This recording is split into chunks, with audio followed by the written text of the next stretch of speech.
देश में कोरोना संक्रमण की चेन की रोकथाम के लिए सरकार ने स्कूल, शिक्षण संस्थान और कोचिंग संस्थानों को बंद किया था। लेकिन अब कोरोना के कारण स्कूलों की बंदी परिजनों के लिए जी का जंजाल बन चुकी है।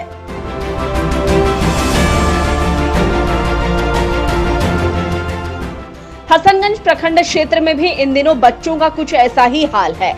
लॉकडाउन के दौरान ऑनलाइन क्लासेस का ठीक से न चल पाना, इंटरनेट और मोबाइल जैसी सुविधाओं का न होना और पढ़ाई के प्रति अरुचि ने बच्चों को शिक्षा के लिहाज से पीछे धकेल दिया है। हाल यह है कि अब बच्चे घर में रहकर केवल टीवी सीरियल, कार्टून और मोबाइल में गेमिंग को ज्यादा तवज्जो दे रहे हैं।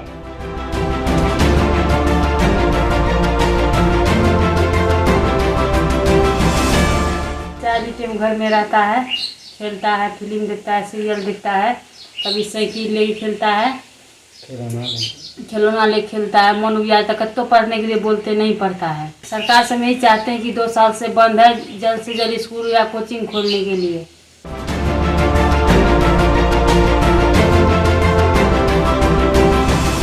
वहीं बीते 2 वर्षों से सरकारी और गैर सरकारी स्कूलों के बंद होने से Hasanganj sunrise English school coaching के प्रिंसिपल संजय जायसवाल का कहना है, कोरोना काल में बच्चों को शिक्षा में नुकसान, कोचिंग सेंटर बंद होने के बावजूद शिक्षकों को पेमेंट देने में नुकसान, रेंट पे कोचिंग चलाने वाले सेंटर के संचालकों को नुकसान झेलना पड़ रहा है। आखिर कब तक यूं ही घर से पैसा लगाया जाए?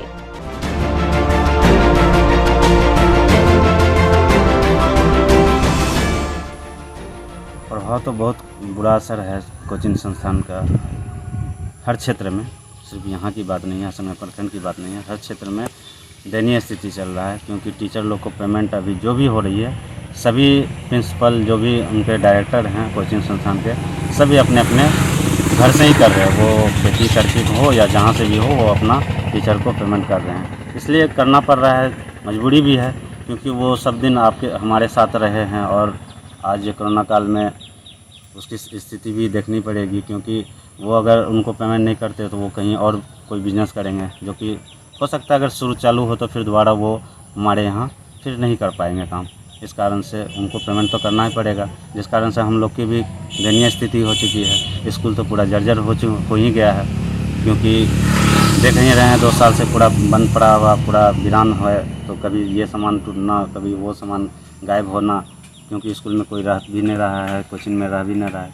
इस कारण से पूरा दयनीय स्थिति चल रहा है अभी 2 साल से। अभी भुगतान करना पड़ रहा है। कुछ को मनाया गया है कि 1 साल का तो पेमेंट किया गया है, 1 साल जो ये चल रही है ये लगभग भी पूर्ण ही वाला है, तो इनको भी मनाया गया है कि सर अभी कुछ रुका जाए जब तक चालू नहीं हो जाता है। क्योंकि जो भी कुछ हम लोग की आमदनी होती थी, थोड़ा बहुत लेके ज़मीन वाले को भी, टीचर लोग को भी दे के बच्चे लोग को पढ़ाया जाता था।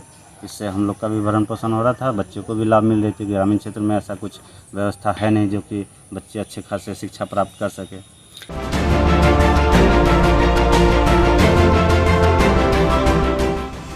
वहीं कुछ कोचिंग सेंटर बंद होने के कारण कोचिंग की स्थिति भी काफी जर्जर हो गई है और कोचिंग बंद होने से सामान चोरी भी हो रही है।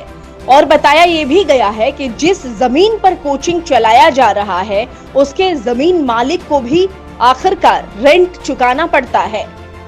इधर मौके पर समिति प्रतिनिधि सदानंद तिर्की ने सरकार से अपील करते हुए कहा है कि सोशल डिस्टेंसिंग के साथ ही सही, लेकिन अब स्कूल और कॉलेजों को शुरू कर दिया जाए ताकि शिक्षा व्यवस्था पुनः रफ्तार पकड़ सके।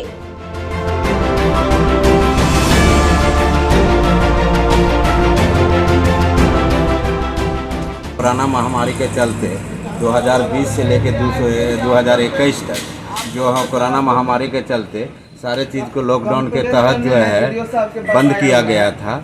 और उसके चलते जो है आहिस्ता आहिस्ता 2020 से लेकर 2021 तक सारे चीज़ को लूज करके जो है, चाहे बाज़ार हो, मार्केट हो, सारा चीज़ को खोल रहा है।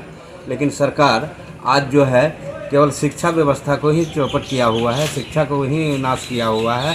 क्योंकि अभी लॉकडाउन के तहत कोचिंग की व्यवस्था को भी बंद किए हुए हैं, अभी तक उसका खोलने का कोई आदेश नहीं है। और जहाँ तक प्राथमिक विद्यालय या मध्य विद्यालय या हाई स्कूल है, या कॉलेज है उनको भी जो है बंद किया हुआ है। जो विद्यार्थी मैट्रिक और इंटर किया है उसका ऑनलाइन तक नहीं हो रहा है, और ऑनलाइन हुआ भी है तो उनका किसी कॉलेज में नाम तक नहीं आया है। सारे बच्चे इधर से उधर या दिल्ली पंजाब खटने के लिए जाने के लिए तैयार हो गए हैं। और दूसरी बात, प्राथमिक विद्यालय का जो बच्चे हैं जो आज से मतलब साल भर से अभी स्कूल बंद होने के चलते वह जो है पढ़ाई में इतना नाजुक स्थिति से गुजर रहे हैं कि कहीं साइकिल लेके खेल रहे हैं तो कहीं जो है रोड में टहल रहे हैं तो कहीं जो है मछली मारने के लिए चले जाते हैं, जो देहात के बच्चे हैं। इसलिए मैं सरकार से मांग करता हूं कि कोविड-19 को देखते हुए, सोशल डिस्टेंसिंग को देखते हुए जो है जिस तरह से सारे चीज़ों को जो है आप खोल रहे हैं उसी तरीक़ा से विद्यालय और कोचिंग को भी खोला जाए, ताकि बच्चे जो है इधर उधर जो भटक रहे हैं, चाहे वो कॉलेज का हो या प्राथमिक विद्यालय का हो,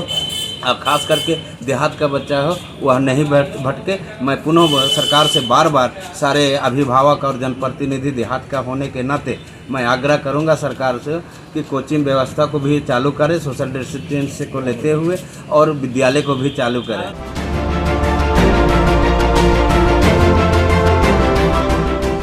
गौरतलब है कि बच्चों को संक्रमण से बचाना हमारे लिए महत्वपूर्ण है, इसलिए लोग अब सरकार से अपील कर रहे हैं कि जैसे ही स्थितियां थोड़ी सामान्य हो, धीरे धीरे बच्चे भी विद्यालय के लिए घर से बाहर निकल सके, कुछ ऐसी योजना तैयार करनी चाहिए।